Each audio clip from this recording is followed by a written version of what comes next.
Well, coronavirus, what can I say about it? At first, I saw it as a negative impact in my life. I would be lying on the bed all day long, doing nothing, being locked in the house. I sure missed a lot of things. Going out to theaters to watch a film with my friends and hanging out with them at the mall.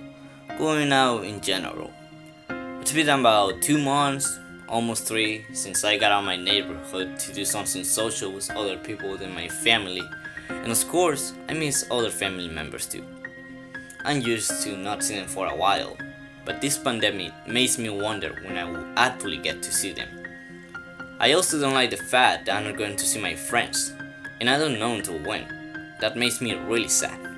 But then, I realized that this hard period of time is preparing me to become a new person once I come back to the real world. I actually started trying new things. Working out every day, it changed me in every way, not just physically but mentally. I think it prepares me to be ready for anything no matter how hard it is. When I'm doing exercise, I don't stop when I'm getting tired. I stop when my muscles can no more. And when I'm tired, I might take a little rest. But then I get back on my feet and try to push it to the limit. I think that's a great learning experience. I also learned to look at things carefully. Usually when I go out to a walk or bike around the neighborhood, I always had an objective. To get to school to hang out with friends, to a friend's house, to the CVS. But with the coronavirus now, most of those things I can do it, meaning I don't have a finish line. So it really makes me realize how beautiful this neighborhood is and nature itself. All the green that I can see at San Marino, often looking at the sky, feeling the air. But then, I also started doing things I never expected. I'm not the kind of guy that's interested into cooking, but just being there with the family is something to appreciate, and each moment I spend more time than usual there.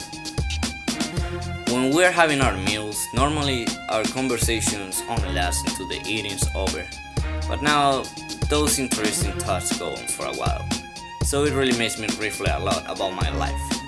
Before, watching TV shows was an individual thing for each person in my home, but now whenever that everyone is available, we all get excited and we sit down all together to enjoy our night.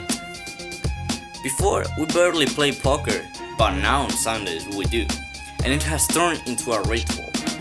Before the virus, every activity was like if it was another sim. But now, in this tough time, it makes everything we do special. This makes me realize how lucky I am.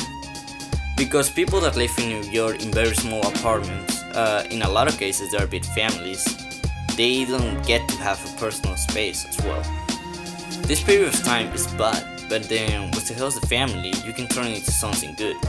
Turn it into an opportunity to learn something new. When the virus is over, the time is going to be cut short.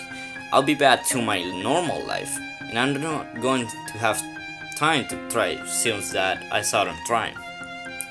And if I find something that I really like, I'll be back to the real world knowing that there's something else to do that I didn't know I could. And those are the things that will mark the new person that I want to be.